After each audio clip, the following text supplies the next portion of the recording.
मित्रों, आप लोगों का हमारे चैनल में हार्दिक स्वागत है। दोस्तों, ऐसे दो इंसानों की कहानी सुनाने जा रहा हूं जिसके माध्यम से आप पता कर पाएंगे, जान पाएंगे क्या सही क्या गलत है, किस तरह से दुनिया में पैसा कमाया जा सकता है। दोस्तों, भगवत गीता में श्री कृष्ण भगवान कहते हैं कि तुम अपना कर्म करो, बाकी सब कुछ मुझ पर छोड़ दो, फल की इच्छा ना करो। जहाँ तुम फल की इच्छा करते हो वहाँ तुम्हारा काम नहीं होता है, डगमगाने लगता है, क्योंकि वहाँ तुम्हारा स्वार्थ आ जाता है। दोस्तों, इसी तथ्य को एक दिलचस्प दृष्टांत में आगे देखते हैं। एक गांव में दो मित्र रहते थे। एक धनवान था और दूसरा बहुत निर्धन था। दोनों में घनी मित्रता थी। वह दोनों एक दूसरे के बिना नहीं रह पाते थे। बिना देखे कभी एक को दूसरे की आवश्यकता पड़ती थी तो वह सहायता करता था, कभी दूसरे उसको पहले दोस्त की जरूरत पड़ती थी तो वह मदद करता था। इस प्रकार वे दोनों आपस में एक दूसरे के सहायक बने रहते थे और अपना जीवन तालमेल भाईचारे से व्यतीत करते थे। कुछ समय पहले की बात है जब दोनों पाठशाला जाया करते थे। जो धनवान था उसका नाम राम था। वह पढ़ने में बहुत तेज था और जो निर्धन मित्र श्याम था वह पढ़ाई में बहुत कमजोर था। इसलिए उसके घर में उसे लोग कोसते रहते थे, उल्टा सीधा बोलते रहते थे। इसलिए वह अपनी जिंदगी से तंग आकर एक जंगल में जा पहुंचा और उससे वहां एक पेड़ के नीचे एक पहुंचे हुए योगी मिले ध्यान करते हुए। श्याम योगी महाराज के सामने बैठ गया और उन्हें ध्यान से देखने लगा कि उनका ध्यान टूटे और मैं इनसे कुछ प्रश्न कर सकूं अपने जीवन के बारे में। वह वहीं बैठकर उनका ध्यान टूटने की प्रतीक्षा करने लगा। काफी समय बीत गया। 4-5 घंटे के बाद उनका ध्यान जब टूटा तो योगी महाराज ने पूछा, क्या बात है? किस लिए तुम यहाँ जंगल में मेरी प्रतीक्षा कर रहे हो? यहाँ किस कारण से बैठे हो? उस बालक ने पूछा, हे प्रभु, मैं अपने जीवन में बहुत दुखी हूँ, पढ़ाई में मन नहीं लगता। मेरा कोई कारण या गलत उद्देश्य या भाव नहीं होता है। मैं प्रभु का नाम हमेशा लेता रहता हूँ, उनकी पूजा करता रहता हूँ, फिर भी मेरे जीवन में दुख और परेशानी हमेशा बढ़ती चली जा रही है। मुझे कुछ समझ में नहीं आ रहा है कि करूँ तो मैं क्या करूँ।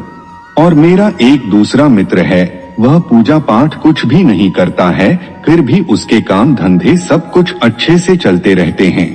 वह बहुत अमीर है, उसके पास सब कुछ है, लेकिन मेरे पास कुछ भी नहीं है। ऐसा क्यों?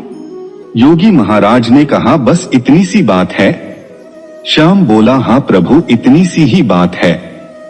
योगी महाराज ने कहा, जा वहां से एक पत्ता तोड़ लाओ। वह जाकर एक पत्ता तोड़कर ले आता है और फिर वे कहते हैं, जाओ इस पत्ते को वहां जोड़कर आओ जहां से तोड़ा है। वह जाता है, वहां जोड़ने की कोशिश करता है, लेकिन वह जुड़ता नहीं है। तो वह उनसे कहता है, प्रभु, यह जुड़ नहीं रहा है। योगी महाराज ने कहा, ठीक इसी प्रकार जो शब्द मुंह से निकल जाते हैं, जो कर्म हाथ से निकल जाते हैं, वह कभी वापस नहीं आते हैं। मनुष्य के पूर्व में किए कर्म ही इस जीवन के वर्तमान में फलित होते हैं, क्योंकि उन्हें लौटाया नहीं जा सकता। ईश्वर की नीति के अनुसार उनका फल भोगना होता है, जिसे हम प्रारब्ध कहते हैं। जो तुम्हारा मित्र है वह किसी की पूजा नहीं करता है, किंतु तुम पूजा करते हो, जिसके कारण तुम्हारे पीछे तुम्हारे प्रभु का हाथ है। क्योंकि तुम्हारा उन पर विश्वास है तो तुम्हारे लिए क्या सही है क्या गलत है, उसके अनुसार से वह तुम्हें आगे के मार्ग पर लेकर चल रहे हैं। लेकिन जो तुम्हारा मित्र है वह पूजा पाठ साधना कुछ भी नहीं करता है, पर उसके पिछले जन्म के कुछ कर्म अच्छे हैं, इसलिए वह धनवान है। लेकिन निश्चित समय बीत जाने के बाद वह निर्धन हो जाएगा, क्योंकि उसके पूर्व जन्म के अच्छे कर्म तब तक समाप्त हो जाएंगे।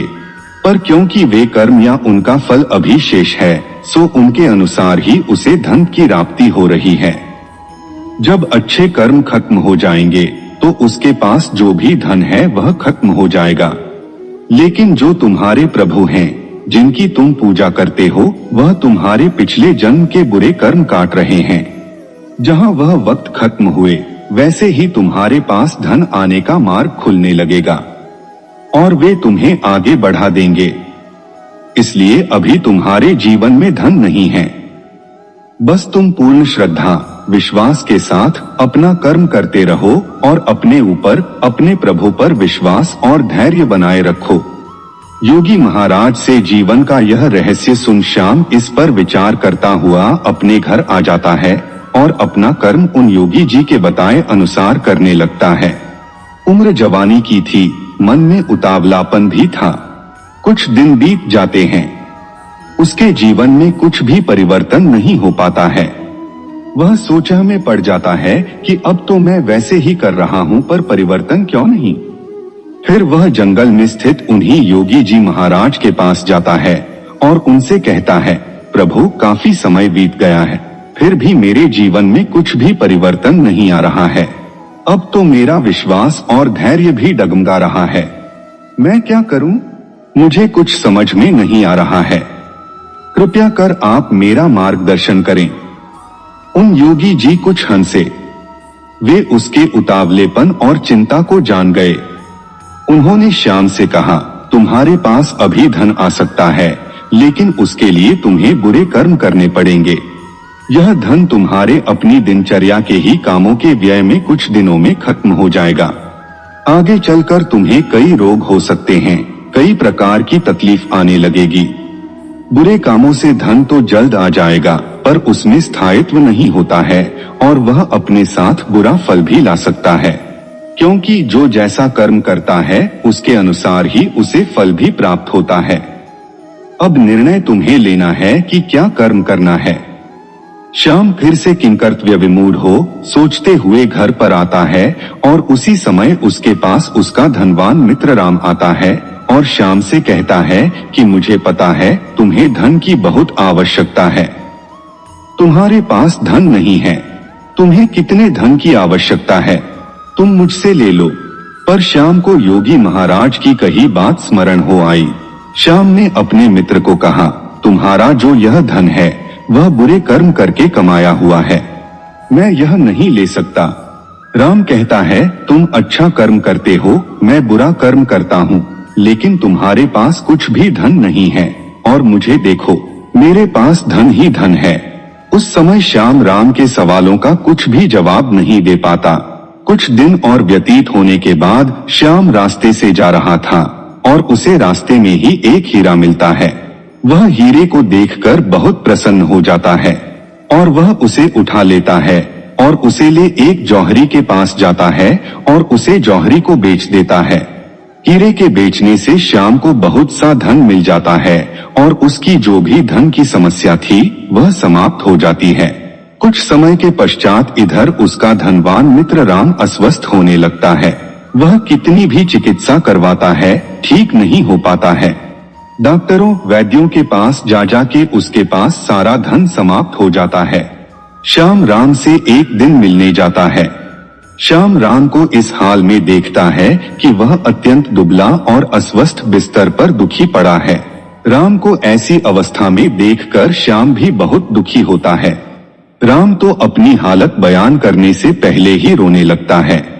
फिर श्याम उसे समझाता है कि देखो, मनुष्य जो भी कर्म करता है उसके अनुसार ही उसका जीवन चलता है, उसके अनुसार उसे कर्म फल मिलता है।